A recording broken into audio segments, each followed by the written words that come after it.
11 മണിക്ക് ഈ പരിശോധന തെരച്ചിൽ നിർത്തുമെന്ന് പറയുമ്പോൾ ഇപ്പോൾ ഈ മൃതദേഹം കണ്ടുവെന്ന് സംശയിക്കുന്ന പ്രദേശത്തും ഈ തെരച്ചിൽ നിർത്തുമോ, അതോ ഇത് തുടരുക തന്നെയാണോ നിലവിൽ? എന്താണ് എന്നുള്ള കാര്യം സ്ഥിരീകരിച്ചിട്ടില്ല, അത്തരത്തിലുള്ള ഒന്നും ലഭിച്ചിട്ടില്ല. പക്ഷേ തിരച്ചിലിലെത്തിയ ഈ തിരച്ചിൽ നടത്തിക്കൊണ്ടിരിക്കുന്നതിനിടെ അവിടെ നിന്നും ഒരു കോൺക്രീറ്റ് പാളികൾക്കടിയിൽ നിന്നൊരു രൂക്ഷമായിട്ടുള്ള ഗന്ധമുണ്ടായി. അത് ഈ സന്നദ്ധ പ്രവർത്തകർ ദുരന്ത നിവാരണ അതോറിറ്റിക്കാരെ അറിയിക്കുകയും അതിനുശേഷമാണ് ഔദ്യോഗിക സംവിധാനത്തിന്റെ ഉൾപ്പെടെ സഹായത്തോടുകൂടി ആ മേഖലയിൽ തിരച്ചിൽ ആരംഭിച്ചത്. ഈ രൂക്ഷഗന്ധമുണ്ടായ ഭാഗത്ത് കടാവർ ഡോഗുകൾ എത്തി പരിശോധന നടത്തി. അതിനുശേഷം ഇപ്പോൾ മണ്ണും ഉപയോഗിച്ചുകൊണ്ട് ആഴത്തിൽ കുഴിച്ചുള്ള പരിശോധനയാണ് നടക്കുന്നത്. വലിയ കോൺക്രീറ്റ് പാളികളായിരുന്നു ഏറ്റവും മുകൾ ഭാഗത്ത്, അത് ഇപ്പോൾ എടുത്തു മാറ്റിയിട്ടുണ്ട്. അതിന് താഴെ വലിയ കല്ലുകളാണ്, ആ കല്ലുകൾ എടുത്തു മാറ്റിക്കൊണ്ടിരിക്കുകയാണ്. വളരെ ആഴത്തിൽ മണ്ണ് മൂടിക്കിടക്കുന്ന ഒരു പ്രദേശമാണ്. ഒരു തവണ ഇവിടെയെല്ലാം മണ്ണുമാന്തി യന്ത്രം ഉപയോഗിച്ച് പരിശോധന നടത്തിയിട്ടുണ്ട്. എന്നാൽ ഈ ഒരു ഗന്ധമുണ്ടായതിനെ തുടർന്നാണ് ഇപ്പോൾ വീണ്ടും അവിടെ പരിശോധന നടത്തുന്നത്. 2 സ്ഥലങ്ങളിൽ, ഒന്ന് ഇപ്പോൾ മണ്ണുമാന്തി യന്ത്രം ഈ പരിശോധന നടത്തുന്ന സ്ഥലത്തും 50 മീറ്റർ മുകളിലേക്ക് മാറി മറ്റൊരു സ്ഥലത്തും ഈ ഗന്ധം ഉണ്ടായിട്ടുണ്ട്.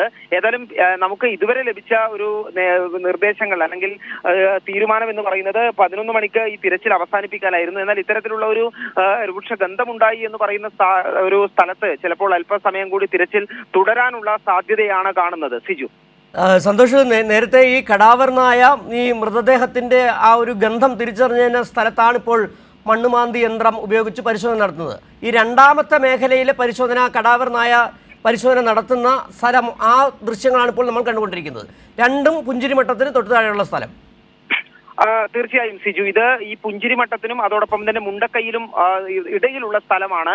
ഏറ്റവും കൂടുതൽ നാശനഷ്ടങ്ങൾ ഉണ്ടായ, ഏറ്റവും കൂടുതൽ ആൾനാശം സംഭവിച്ചിട്ടുള്ള ഒരു മേഖലയാണ് ഇത്. ഇവിടെ കെട്ടിടങ്ങൾ, ഒരുപാട് വീടുകളെല്ലാം തകർന്നു കിടക്കുന്ന സ്ഥലമാണ്. നിരവധി പേരെ ഈ മേഖലയിൽ കാണാനുണ്ട്. ഏറ്റവും കൂടുതൽ ആളുകളെ കണ്ടെത്താനുള്ള പ്രദേശം കൂടിയാണ് ഈ പുഞ്ചിരിമട്ടവും അതിന്റെ മുണ്ടക്കൈയും ഇടയിലുള്ള പ്രദേശം.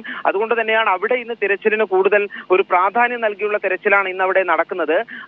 ഒരു ആയിരക്കണക്കിന് ആളുകൾ പല സംഘങ്ങളായി തിരിഞ്ഞാണ് ഓരോ ഭാഗങ്ങൾ കേന്ദ്രീകരിച്ചുകൊണ്ട് ഇത്തരത്തിലുള്ള തിരച്ചിൽ നടക്കുന്നത്. ആ തിരച്ചിൽ തുടരുന്നതിനിടെയാണ് ഒരു ഭാഗത്ത് ആദ്യം ഈ ഒരു രൂക്ഷഗന്ധം ഉണ്ടാകുന്നത്. അത് അവിടെ പിന്നീട് കടാവർ ഡോഗത്തി പരിശോധന നടത്തി അവിടെ മണ്ണുമാറ്റി പരിശോധിക്കാനുള്ള തീരുമാനം. കാരണം കടാവർ ഡോഗും ആ ഒരു രൂക്ഷഗന്ധം തിരിച്ചറിഞ്ഞതിനെ തുടർന്നാണ് അവിടെ മണ്ണ് മാറ്റിയുള്ള പരിശോധന നടത്താൻ തീരുമാനിച്ചത്.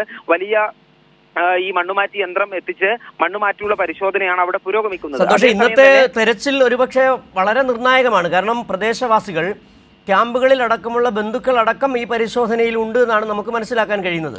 ഇന്ന് ഈ പ്രദേശത്ത് അവിടെ ഉണ്ടായിരുന്നവർക്കറിയാം ഈ ഓരോ മേഖലയിലെയും അവിടെ മുൻപുണ്ടായിരുന്ന വീടുകൾ, അവിടെ ഉണ്ടായിരുന്ന മറ്റ് സ്ഥാപനങ്ങൾ, ആ വീടുകളിൽ നഷ്ടപ്പെട്ടവരെ കുറിച്ചൊക്കെ കൃത്യമായ ബോധ്യവും കണക്കുകളും ഉള്ളതാണ് ഈ പ്രദേശവാസികളും ക്യാമ്പുകളിലുള്ളവരും. അപ്പോൾ അതുകൊണ്ട് ഇന്നത്തെ ഈ തെരച്ചിൽ നിർണായകമായിരുന്നു. പക്ഷേ ഈ 11 മണിയോടുകൂടി നിർത്തേണ്ടി വരുന്നു എന്ന് പറയുന്നത് ഈ തെരച്ചിലിനൊരു ശരിക്കും അതിൻ്റെ ഒരു സ്വാഭാവിക ഗതിക്ക് ഒരു തടസ്സം ഉണ്ടാക്കുന്നുണ്ട്.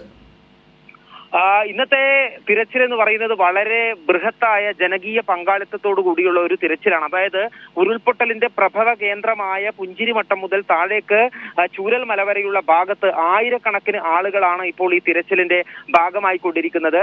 ഈ തിരച്ചിലിനോടൊപ്പം ഇവിടെയുള്ള പ്രദേശവാസികളും വീടുകളും ഒരുപാട് എല്ലാം നഷ്ടപ്പെട്ട ക്യാമ്പിൽ കഴിയുന്ന 190 പേർ ഈ ഇന്നത്തെ തിരച്ചിലിൽ പങ്കെടുക്കാനായി രജിസ്റ്റർ ചെയ്തിട്ടുണ്ട്. അവർ കൂടെ ഉൾപ്പെടുത്തിക്കൊണ്ടാണ് ഈ തിരച്ചിൽ നടക്കുന്നത്. കാരണം അവർ കാട്ടുന്ന പ്രദേശത്താണ് കൂടുതൽ തിരച്ചിലുകൾ നടക്കുന്നത്. ഈ സ്ഥലവും അതോടൊപ്പം തന്നെ വഴികളും എല്ലാം അറിയുന്ന, നാട്ടുവഴികൾ ഉൾപ്പെടെ അറിയുന്നവരാണ് പ്രദേശവാസികൾ.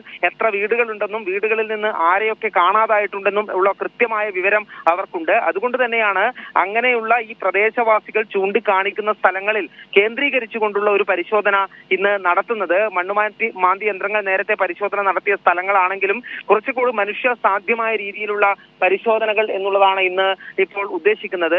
അതിന്റെ ഭാഗമായിട്ടുള്ള തിരച്ചിൽ പുരോഗമിക്കുന്നതിനിടയിലാണ് പുഞ്ചിരിമട്ടത്തിനും മുണ്ടക്കൈയിലും ഇടയിലുള്ള ഭാഗത്ത് ഒരു ഗന്ധമുണ്ട് എന്നുള്ളത്, രൂക്ഷഗന്ധമുണ്ട് എന്നുള്ളത് ഈ തിരച്ചിൽ നടത്തുന്നവർ തിരിച്ചറിയുകയും ഇപ്പോൾ അവിടെ ആഴത്തിൽ മണ്ണുമാന്തിയുള്ള പരിശോധന നടക്കുകയും ചെയ്യുന്നത്. മറ്റൊരു ഭാഗത്തു കൂടി കടാവർ ഡോഗ് ഇപ്പോൾ പരിശോധന നടത്തിക്കൊണ്ടിരിക്കുന്നുണ്ട്. അവിടെയും ഇത് സ്ഥിരീകരണം ഉണ്ടായാൽ ഇതിന് ശേഷം അവിടെ മണ്ണ് മാറ്റാനുള്ള ഒരു നടപടികളിലേക്ക് കടക്കുകയും ചെയ്യും. അതേസമയം തന്നെ സമയത്തിന്റെ പരിമിതി തീർച്ചയായും ഉണ്ട്. ഏതായാലും ഈ ഒരു 2 സ്ഥലങ്ങൾ മാത്രം അല്പസമയം തുടരാനും മറ്റ് സ്ഥലങ്ങളിൽ നിർത്തിവെക്കാനുമുള്ള ഒരു സാധ്യതയാണ് ഈ ഘട്ടത്തിൽ കാണുന്നത്. സിജു.